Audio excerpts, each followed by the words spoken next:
क्या आप ये कहना चाह रहे हैं कि जो सर्वे के नतीजे आते हैं, अगर वो सियासी दलों के मन माफिक ना हो तो उन्हें आपत्ति हो जाती है, अपनी सहूलियत के मुताबिक वो अपनी राय बनाते हैं ओपिनियन पोल को लेकर? बिल्कुल बिल्कुल बिल्कुल बिल्कुल, इससे ज्यादा बढ़कर और कोई बात नहीं है। इस पे कोई उनका प्रिंसिपल नहीं है, कोई बड़ी बात नहीं है। आप अगर गूगल करें तो आप पाएंगे कि बीजेपी ने भी कई बार कहा है ओपिनियन पोल बेकार होते हैं, इनको बंद किया जाना चाहिए। कांग्रेस अब हार रही है तो अब वो ये ऐसा कह रही है। मेरे ख्याल से ज्यादा कुछ नहीं, जबकि असलियत ये है कि इसका बहुत ज्यादा असर नहीं पड़ता है मतदाताओं पर। काम अगर आप करते हैं उसका सीधा असर पड़ता है। काम हमारी पार्टियां, चाहे कांग्रेस हो बीजेपी हो, कोई ज्यादा करता नहीं है। तो इस तरह के खाम खा के फालतू का ये हल्ला है जो इन्होंने मचा रखा है, इसका कोई मतलब नहीं। अखिलेश जी, आपसे मेरा सवाल है, बीजेपी ने कहा है कि दरअसल आप अघोषित आपातकाल लाना चाहते हैं। ये जो बैन करने की आपकी कोशिश है, जो आप लोगों ने अपनी राय जाहिर की ओपिनियन पोल को लेकर, चूंकि मोदी के फेवर में ओपिनियन पोल जा रहे हैं इसलिए घबराहट है।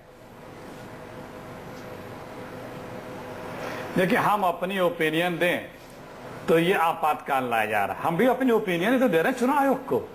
आप ओपिनियन दे तो आपका अधिकार है, हम ओपिनियन दे तो जबरदस्ती कर रहे हैं। ये आपका और विरोध करने वाले लोगों का स्टैंडर्ड है। दूसरी बात, अभी यही आपके दो एक्सपर्टों में अलग अलग राय आई।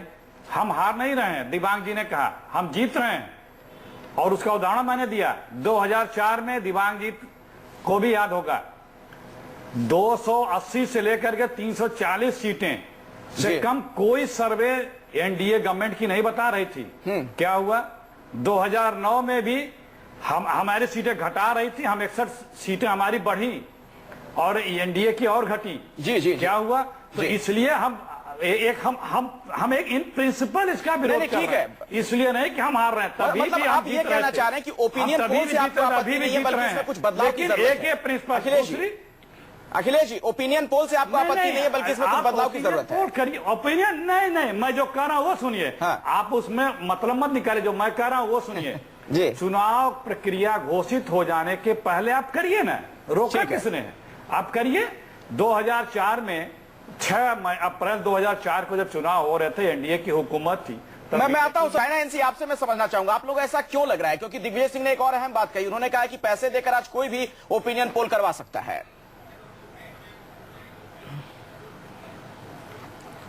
देखिए, यहाँ दो सवाल है और दोनों सवाल के जवाब मैं देना चाहती हूँ स्पष्ट रूप से। एक तो संविधान के अनुसार it is absolutely unconstitutional to ban any polling survey if it is done in a free and fair manner.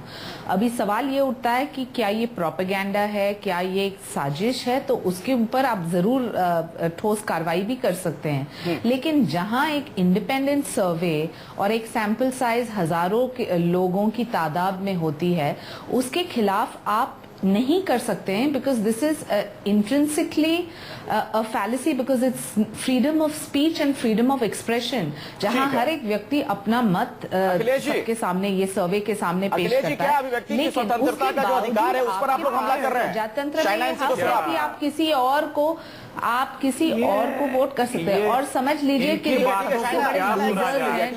चैनलों पे बहस करते हैं।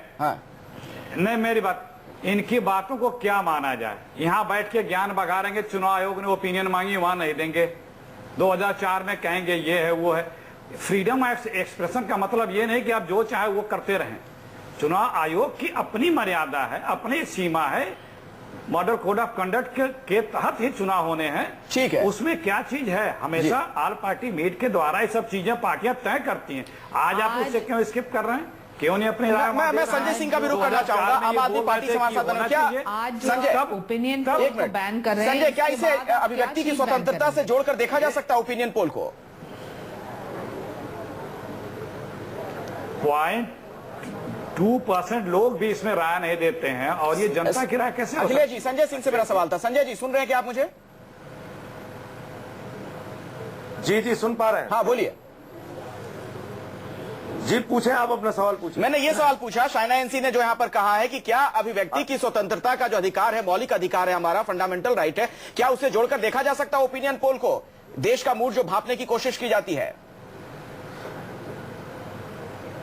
देखिए, मैं फिर उसी बात को कहना चाहता हूं कि ओपिनियन पोल पर बैन लगाना इसका कतई समाधान नहीं है।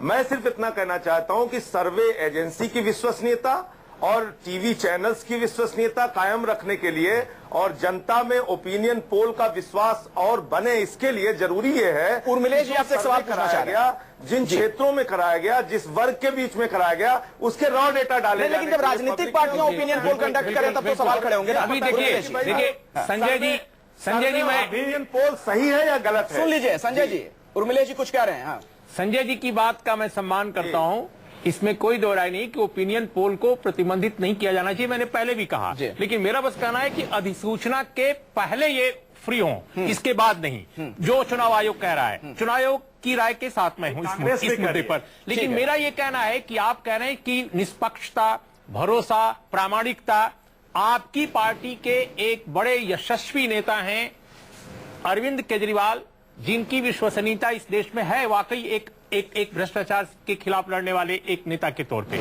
लेकिन वो योगेंद्र यादव द्वारा अपनी ही पार्टी के एक नेता जो साइकोलॉजिस्ट भी रह चुके हैं, सीएसडीएस से बहुत समझदारी भरा कई सर्वेक्षण करा चुके हैं, अब वो नेता है आपकी पार्टी के, उन्हीं के सर्वे को कराकर वो ऑल इंडिया एफएम रेडियो से लेकर चैनलों पर प्रचारित करते हैं कि दिल्ली में आप पार्टी बहुमत में आ रही है। ये योगेंद्र यादव का सर्वे कहता है। अब मेरा ये कहना है कि आपने योगेंद्र यादव जैसे साइकोलॉजिस्ट के तौर पे एक भरोसेमंद चेहरे का नाम लिया, जो अब आपकी पार्टी का नेता बन चुका है, और बाकायदे आपने सर्वे की सारी पवित्रता को, विश्वसनीयता को, ठीक है धज्जियां उसकी उड़ा दी। बिल्कुल, ये क्या है मतलब इसका? जी, अब आप कैसे भरोसा? ब्रेक के लिए हमें रुकना पड़ेगा। दीजिए